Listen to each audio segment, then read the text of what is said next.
Inspired by our very own Dean, now I'm going to try the rapid fire round on Rupakshi. So Rupakshi, come on. HBS or IIT? IIT. Sari or skirt? Sari. Boston or Bombay? Bombay. That was easy, huh? Investing in India or not? Ooh, we'll ask them that.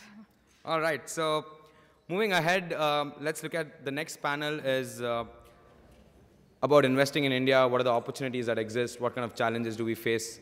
Today, it's a very hot topic, both in terms of career tracks, in terms of discussions here at the business school, outside in the industry. And private equity in India has been a very important source of capital for driving the growth in the country. But it faces several challenges in a tough regulatory environment and a very competitive system. So, Rupakshi, could you please introduce us? I'll introduce our first very distinguished speaker, Mr. Shashank Singh, who's sitting on my extreme right, on my right. He'll lead and moderate this panel. Shashank is a partner and co-heads India office, Apax Partners. Before he helped start the India office, he was working with Apax in London and focused on telecom and IT sectors. Now I'll hand it over to Shashank to lead the discussion. Can I just interrupt? So Shashank is also Harvard Business School, class of 2004. Correct. And section G. Anybody out there? Okay. I'm glad I saw one person from section G. Well done.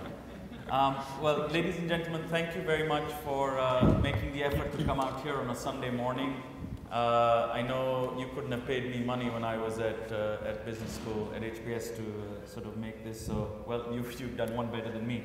We have here a very distinguished panel with us, all of them active investors in India, in the private equity space. We met yesterday to sort of talk about this panel a little bit, and there are some very interesting views, so hopefully you will enjoy the discussion. I believe we have 90 minutes scheduled. So the way we will do this is we'll do a quick introduction by each individual here about themselves and their firm. We'll spend a few minutes talking about what's going on within India, the economy, the private equity market, and so on. And then ask questions, and I'll request the panel for whoever sort of has views on specific questions to please weigh in. And then save about 20 minutes at the end for your questions. And as you saw from the previous discussion, there are mics at the bottom of the auditorium. So let me start on my right with Attila Awasthi. He's managing partner of Tata Capital. Thanks, Shashank. And thank you to all of you. Am I audible? I hope.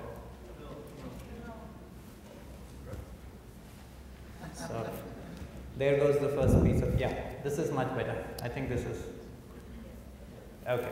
So starting again, Akhil Awasthi from Tata Capital Growth Fund.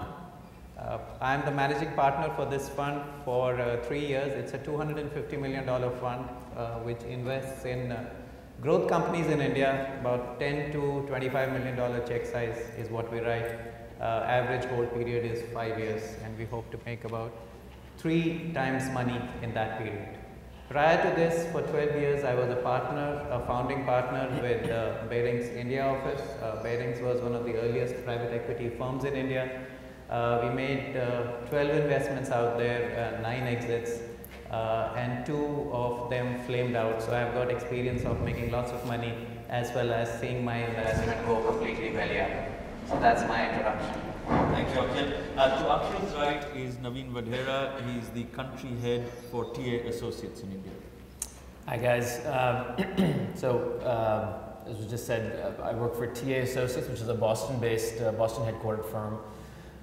We've been investing for about 45 years. We today manage about $16 billion, and it's a global fund. So it's one pool of capital, which is the last fund was about a $6 billion vehicle. And we do all our investing globally out of that one pool. So there's no specific India dedicated, corpus or allocation or any of that. We, simply modulate what we're doing annually based on where we see the best opportunities in a whole bunch of markets.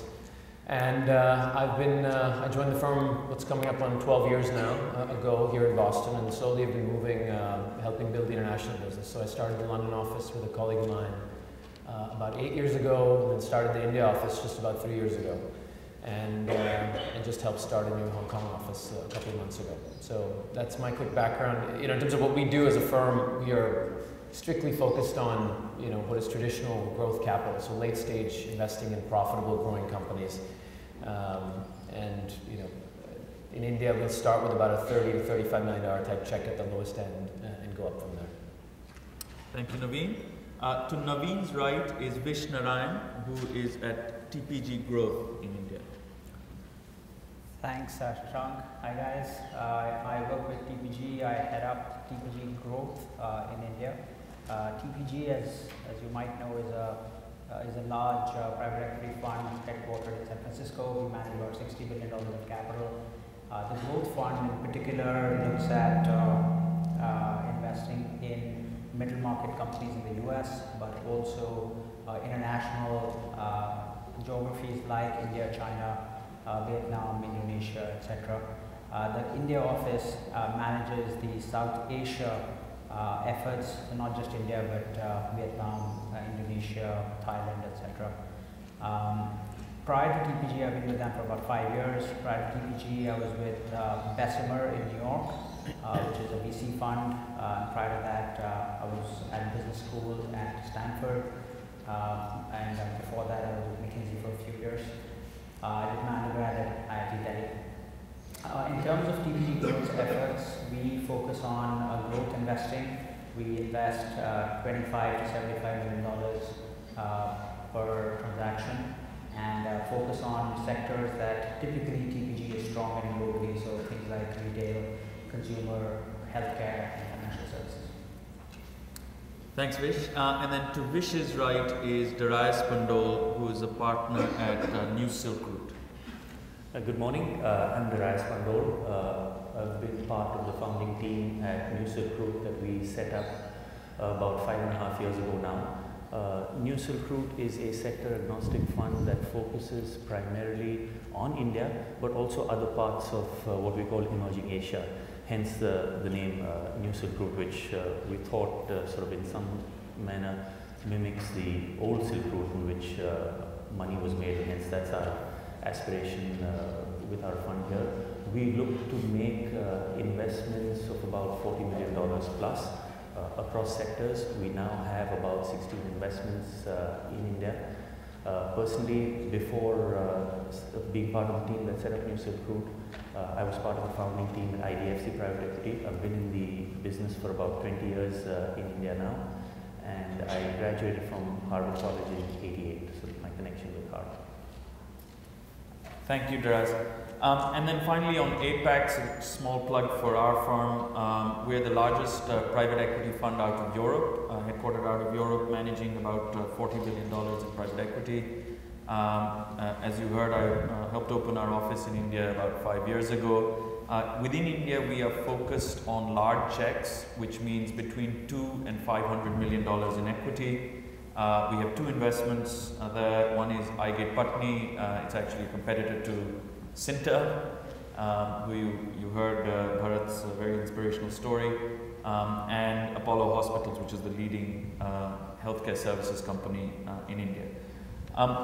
Now, what you have here, by the way, is a very large cross-section of private equity investing in India, from $10 million checks to $500 million checks, all sorts of styles, all sorts of sectors. So hopefully you'll get the most out of this panel. Now, if we can spend a few minutes just painting a picture of what's going on in the market. I'll ask my distinguished panel to also chip in, please. But to just give you a few statistics and a few more anecdotes than statistics, I would say. Someone told me that in the last year, there have been 60 negative articles on India and the Indian economy in the Financial Times. So that's just from the highs of India shining and India growing, 9% growth 2 years ago, we have pressed the brake pedal rather strongly. We're at 6% right now, and the rest of the world is looking at us saying, was that a flash in the pan? We can all see what is happening in the political scene. You heard this yesterday, but from my perspective as an investor, I describe it as political gridlock with a freeze on decision making. Nothing is happening, to put a short point on it. And a fiscal which seems to be out of control, which is then leading our distinguished finance minister to just be more aggressive about where he tries to collect tax. The public markets, meanwhile, are very volatile. We've seen lows of 14,500 in the last year and highs of 18,000 in the Sensex. And a lot of it is driven by external capital and external issues. So whether Greece is going bust or not, whether Spain, Italy, etc. are joining Greece or not, whether foreign investors feel risk averse or risk loving on this particular day, drives very wide fluctuations in the markets, and IPO windows open and shut very rapidly. So that is the backdrop around us. I won't dwell on it too much because I think all of you see the same news that we do. I'll request Darius, given his role in the Indian Venture Capital Association and the various studies that they do on the market, to talk a little bit about the private equity market and just give us some statistics, and then I'd encourage comments from the panel around whether they share this somewhat bleak world view that I've just painted. Yeah, thanks Shashank. Maybe just a quick 2-minute overview of how the private equity industry has evolved over the last decade. It's interesting to see that the industry has grown in size and scale very dramatically over this time frame. Till about 2003, 2004, the Indian private equity market on an annualized basis was sort of steady at about $1 billion a year. Maybe, you know, give or take 1.1, 1.2 in a good year and a little below that in a bad year. It's really from 2003, 2004 onwards where the size and scale of the private equity market in India has grown quite dramatically. We had our peak year in 2007 with about $17 billion of investments in that year. Of course, the next year with the recession in 2008, that fell down to $4 billion. And if you look at just the last 5-year time frame, roughly on average, it's a $10 billion a year market, which is poised to grow quite significantly. The increase in size and scale has been not only in terms of funding, but also in terms of number of funds, number of players, and number of deals done. And I think that is a positive sign for the future in terms of how the industry is scaling up. If you look at the number of players in the industry, there's no, unfortunately, like many emerging markets, we don't have any centralized, reliable database of statistics that one can swear by, but based on the work that we've done, we understand that there are about anywhere between 350 to 500 funds that are looking to make investments in India. Now that's sort of a reasonably, you know, nebulous number. If you hone that down a little bit further and get sort of more quantitative and look at defining funds that are active in India, and active being funds that would look to do at least one deal a year in India.